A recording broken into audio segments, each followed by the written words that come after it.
Hello Capricorn, Sun, Moon, Rising, and Venus signs. Kamusta po kayo? Sana po nasa mabuti kayong kalagayan. Welcome back po sa Star Tarot.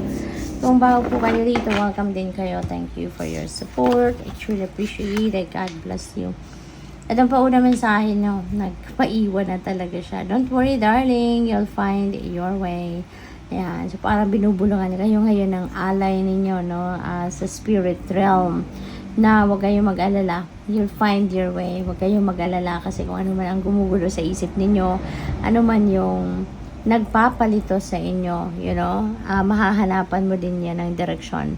The divine universe will illuminate the path, no, na kailangan mong mapuntahan. Okay? Kaya huwag kayong mag-alala.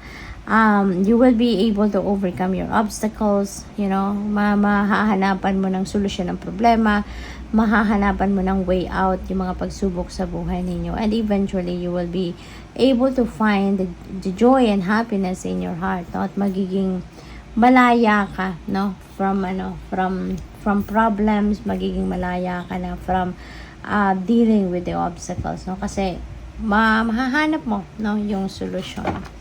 So, what else? Maraming salamat sa lahat, Capricorn, na nakapag-subscribe na. Thank you. And sa mga nagsisend ng super thanks, no, ng donasyon, maraming salamat po. The eyes of beauty, positive expectations and clarity. See, you will find your way kasi the divine universe is going to illuminate the path, no, para sa'yo, and you will be able to find that clarity. Mahahanap at mahahanap mo yung kalinawan sa inyong isipan, no? Mahahanap at mahahanap mo yung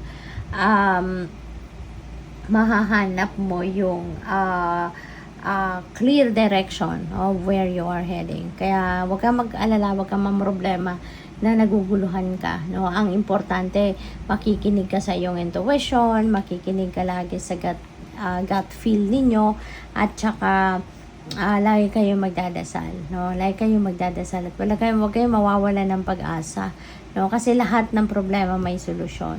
Okay? Kaya never give up. Always expect a positive outcome sa inyong mga sitwasyon, no? Keep your hope and faith alive lagi. Kasi kapag ganon, no, ma-attract mo yung positive things, no? Always remember na kung magpo-project ka ng positive expectations, for sure, you know, provided that you're working hard for it as well, then positivity will come, no? Dadating mga positibong experiences, positibong mga pangyayari sa buhay ninyo. Okay? So, by the way, Capricorn, bukas na po ang Star Tarot channel for memberships, no? So, if you are interested po mag-member, so tingnan po ninyo yung ating perks, no, na ino-offer. So, we have 3 of Swords, we have 3 of Pentacles. Wow, so this is synchronicity right here. Meron tayong dalawang 3, so that becomes master number 33. So I suggest pakitignan po ninyo ang ibig sabihin ng master number 33 for more guidance po, okay? Kasi merong mga extrang dyan, informasyon, insights, inspiration, guidance na pinapadala sa inyo ang divine universe. So may heartbreak, no? May heartbreak na pinagdaanan ng iba sa inyo rito in the past, Capricorn. Kaya siguro kayo nawalan ng gana or nawalan ng direction sa buhay, no? For some of you, kasi this is a message for the collective. So this is not going to resonate with everyone, okay? So just take as it resonates. So kaya siguro nawalan ng direction, no, ang iba sa inyo rito because of the heartbreak or heartache na nangyari. Maaring related ito sa relationship, no? Baka sa person ninyo to, sa romantic partner ninyo. Maaring nagkaroon kayo ng pag-aaway, maaring nagkahiwalay, or nasira, kumbaga, yung samahan ninyo somehow, because of that, kung ano man ang ginawa ng person ninyo. So, pwedeng ganon. And parang yung mga pangarap ninyo together, parang nag-shatter siya, no? Parang nabasag ang lahat, parang nawala, no? Parang it was put to dust, kumbaga, no? Yung mga plano ninyo. Kaya siguro kayo nawala ng direksyon. Kaya siguro hindi nyo na alam ngayon kung saan kayo papunta, because siguro mag-isa na lang ngayon ang iisipin ninyo. Mag-isa na lang kayo. Kasi pwede na ang iba talaga sa inyo dito nagkahiwalay ng tuluyan because of what happened, kung ano man ang ginawa sa'yo, kung niloko ka, na-betray ka, na-cheat ka, whatsoever, no? So, siguro nasira. Merong relationship dito na nasira in the past, no? Kaya, yung parang ngayon, parang hindi mo na ngayon magagawa yung mga plano mo kasi yung plano mo na yun kasama mo sa planong yun yung person ninyo. Kaya ngayon siguro magsisimula ka uling bumuo ng bagong pangarap para sa sarili mo na lang, 'di ba? Kasi hindi na siya kaparte ng magiging plano mo, kasi nga baka nagkasira na talaga kayo, baka nagkahiwalay na kayo. So yun ang ganap, and we have strength, no? So you need to activate your inner strength and courage for you to be able to overcome, no, this heartache. Kasi ito parang matagal na din siyang nangyari, no? Matagal na din itong nangyari, pero hanggang ngayon baka hindi pa rin kayo nakakapag-move on sa buhay, no? Hindi pa rin kayo nakakapag-move on from that person. So siguro ganun ang ganap, no? Kaya kailangan ninyo magpakatatag, okay? Tibayan ninyo ang inyong loob, tatagan mo ang inyong loob. Kakayanin mo yan kasi isipin mo na walang problemang hindi nasusolusyonan. Hindi ibibigay sa'yo ang certain problema, certain adversity sa buhay kung hindi mo kayang i-handle yan or kung hindi mo kayang lagpasan yan, no? So, kung hindi mo kayang solusyonan. Kaya tatagan mo lang ang inyong loob. Kaya wag kang panghinaan ng loob, okay? You have a support, no, of your friends, of your family, of the divine universe, the rest of your spirit team, no? Kailangan mo lang mag-reach out, no? Kung kinakailangan mo ng kausap, kayakap, kailangan mo ng someone to talk to, someone na mapag-vent outan mo, just reach out, no? Just reach out, wag kayo magdalawang isip. At tatagan mo lang ang inyong loob, pasasan ba't malalagpasan mo din yan, okay? And with the Three of Pentacles, no, there are people that are willing to help you. There are people siguro na mag-o-offer din sa inyo ng tulong na, you know, baka meron ditong mag-aaya lang sa'yo na, sige, mag-ano ka muna, mag-unwind ka, diba? Mag-chill ka naman, hindi puro problema ang iisipin mo. So, baka meron ditong kahit papano, mga kaibigan or kapamilya na mag-entertain sa'yo, magta-try na i-divert yung attention mo from the heartache or the heartbreak na nangyari rito, no? Kasi kahit tapos na to, kahit matagal na to, parang mabigat pa rin siguro yung loob ninyo. Parang hindi pa ninyo talaga to nalalagpasan, no? Na chapter na to sa buhay ninyo. Kaya may mga tao dito, no, na willing tumulong sa'yo.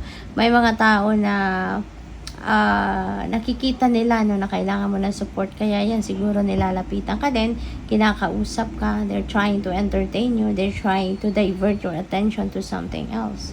So, we have a Page of Pentacles. May mga balita, no? May mga balita, impormasyon, communication, correspondence na dadating sa iyo. Maganda rito, no? Good luck ato, no? Merong swerteng hatid din ito sa iyo. So, pwedeng mabalot kayo ng swerte rito pagdating sa inyong money, career, and finances. So, merong mga magagandang balita, magagandang offer, dito na related sa inyong kaperahang aspeto.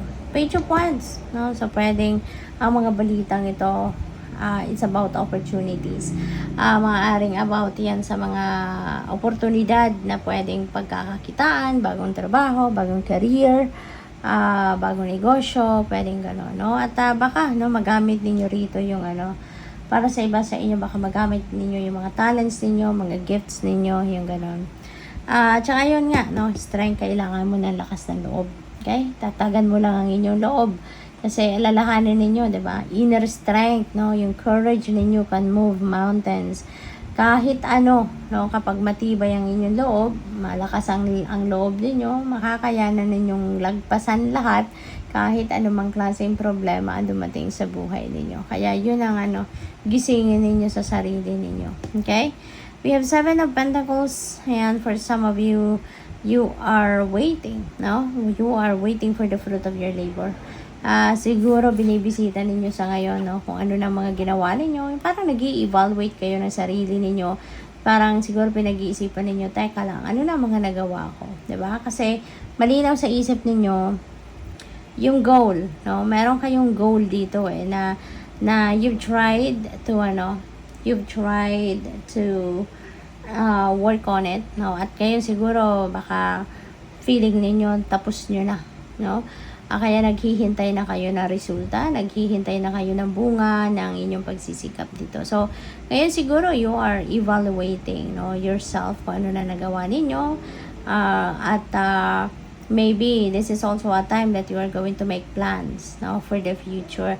Habang naghihintay kayo, kasi alam ninyo dito, no, nasa paghihintay mode ang iba sa inyo. So, alam ninyo na hindi pa hinog yung mga tinanim ninyo. Kaya patuloy kayo naghihintay, patuloy kayo nagtsatsaga. But you are grateful, no? Ang napipick up ko dito, you are grateful na natapos nyo na, no? Kasi maybe talaga na lagay mo na lahat, no, ng effort, time, and energy na kailangan ng sitwasyon na to. Kaya you are confident, no, na dadating na kung ano man ang fruit of your labor, no? So, tingnan natin kung ano ang mga final messages ninyo. Please don't forget to subscribe, like, share, and comment po, no? Thank you. So, we have courage. Wow. So, may strength tayo, may courage. So, you know what?